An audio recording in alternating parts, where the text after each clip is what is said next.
Hi, and welcome to Space from Gardner Camp. In this session, we are going to talk about constellations, or how to see different characters in the sky. Ever since the beginning of man, they have looked up to the stars to navigate across the land. They have made up all different types of stories, and different cultures have different stories. But let's talk about them. I'm going to pick out two different constellations that we're going to talk about that you can easily find in the night sky during this time of year. I'm going to show you these things using our software program that we use with our Star Lab called Starry Night. So you can see Starry Night here in front of you. Now, what you are looking at here is the actual night sky tonight at Gardner Camp. And we are looking toward the southwest.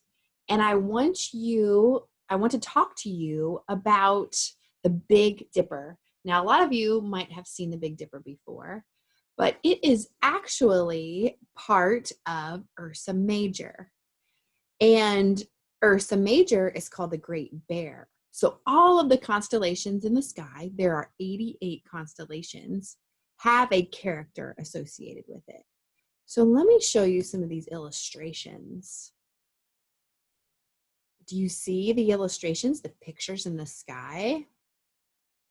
Right here in front of you is the stick figure and the illustration of the Great Bear, or Ursa Major. Now, the Big Dipper is within Ursa Major. Can you see the Big Dipper? The way that we're looking at it right now? Let me isolate the Big Dipper so we can see it. All right. So there is the Big Dipper. It is just the little tail of the Great Bear.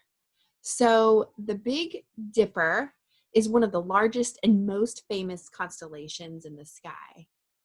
It is actually the constellation with the second highest number of brightest stars in the sky, with 6 of them.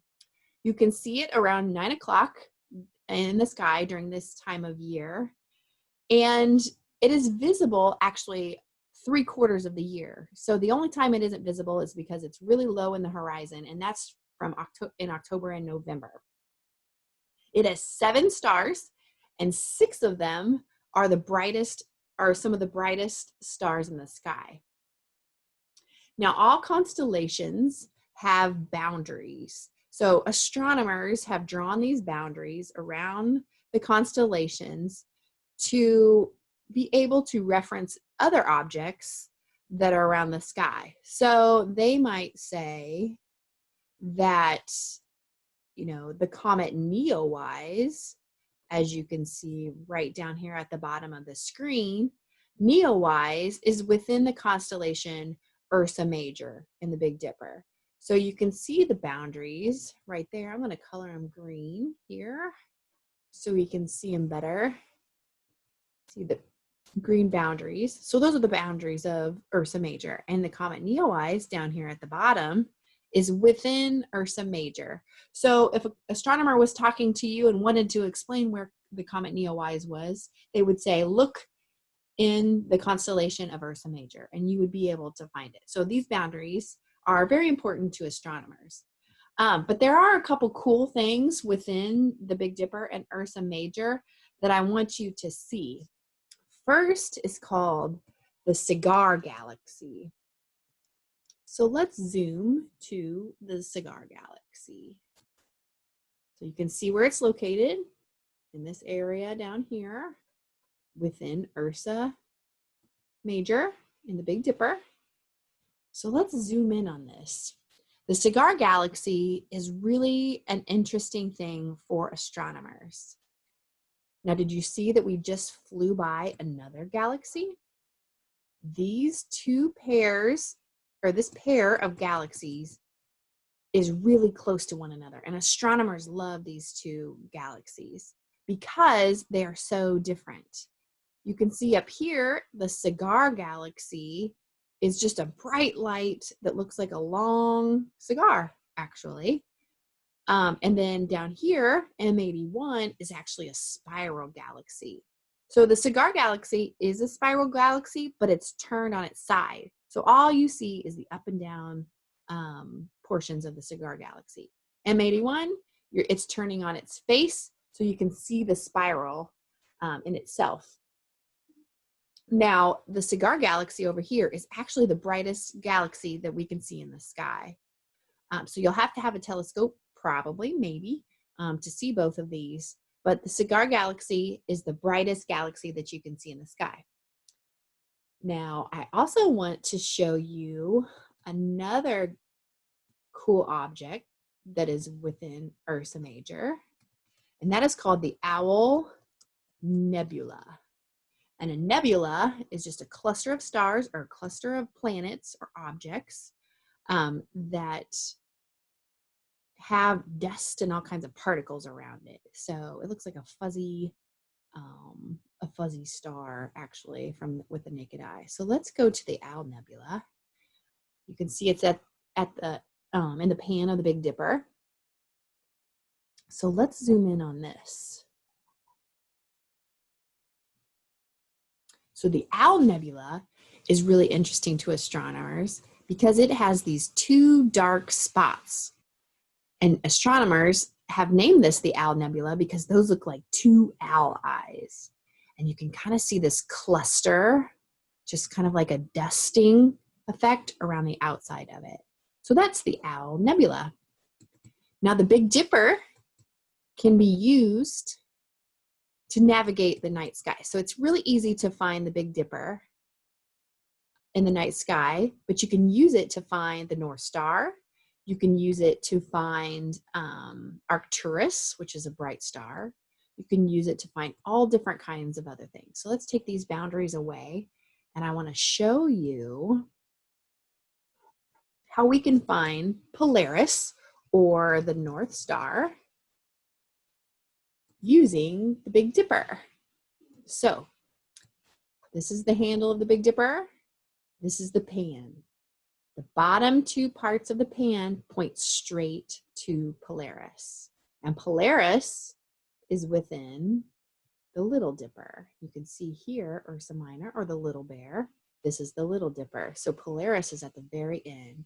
So if you use these two lines at the bottom of the pan of the Big Dipper, follow them straight over and you'll see Polaris, or the North Star. And of course, the North Star is the one star that doesn't move throughout the night sky. So all the constellations move around the North Star. So we can find Polaris with the Big Dipper. We can also find another really bright star called Arcturus. And Arcturus is let me see here. It is the fourth brightest star in the sky. So when you look up at the sky and you see really bright stars, Arcturus is going to be one of them, the fourth brightest. So let's pull her up here. Let's center her. And I'm going to show you. I'm going to move over here a little bit. See, the handle of the Big Dipper arcs toward Arcturus. So the Big Dipper handle arcs toward Arcturus. And again, Arcturus is the fourth brightest star in the sky. It is in the constellation Bootes, which is the herdsman. So Arcturus, we could also find Spica, which is another bright star in the sky. It is in the constellation Virgo. And if you arc and go down lower, you will find Spica. Spica is the 15th brightest star in the night sky. And we'll see where it is. So it's down here on the southwest as well, down low tonight at about 10:27. So let's move it up here, zoom out a little bit further. So you can see the Big Dipper's handle arcs towards Arcturus, And then if we keep arcing around down, you'll see the 15th brightest star in the sky, which is Spica. So you can use the Big Dipper to find all different stars in the sky. Let's talk about another constellation that you can see during this time of year that I think is really neat, and that is called Aquila. So let's center in on Aquila. Now, Aquila is in the opposite sky of the Big Dipper. It is in the southeast. So let's move around to the opposite side of the sky, and let's go to Aquila. Now, what do you think Aquila looks like? It's hard to see with just the stick figures, but let me show you the illustration. The illustration here. Here's the illustration for Aquila. Can you see right here these wings? Can you see the eye? Aquila is actually the eagle. There's also a man here with the eagle. So Aquila the eagle, its main star is Altair. Altair is right here, and it is the eye of the eagle. And it is the 12th brightest star in the sky. So again, if you're looking up in the sky and you see the bright stars, you're going to see Aquila in the southeast, because you'll be able to find Altair, which is the 12th brightest star in the sky. It's also 2 times bigger than the sun, Altair is. So it is humongous. And it is also the nearest star, and it's only 16 light years away. So Altair is a really, really cool star. It's the eagle eye. Now let me show you one more thing that's within the boundaries of Aquila, and that is called, it has the call sign of NGC 6751, which again is something that astronomers have assigned. But this is a nebula, a planetary nebula. So let's zoom in and see what it looks like.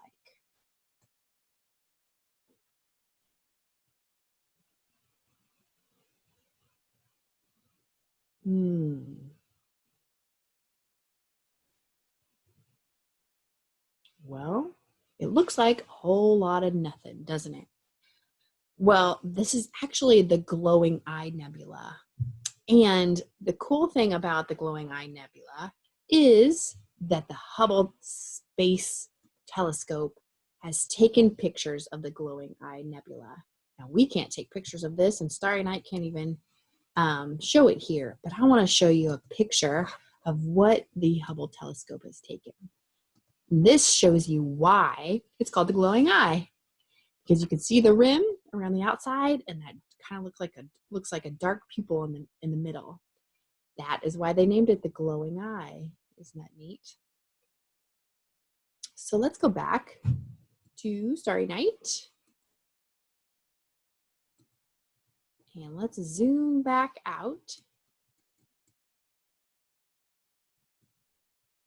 to see Aquila again. So again, we're looking at Aquila, the eagle, and you'll be able to find that in the sky. If you just look for one of the brightest stars, you'll find Altair, and you'll see this kind of diamond shape with the tail. That'll be Aquila, the eagle. So you have seen 2 of biggest and brightest constellations that you can see in this sky. Of course, like I said earlier, there are 88 different constellations. So there are a ton more different characters that you can find in the sky. You just have to play dot to dot. So I'm going to leave you for this session. I want to thank you so much for joining us during this video. I challenge you to go outside and see if you can find some of these constellations. You might even make up your own constellation, but just get outside and enjoy the beautiful night sky. Thank you so much again, and we hope to see you soon at Gardner Camp.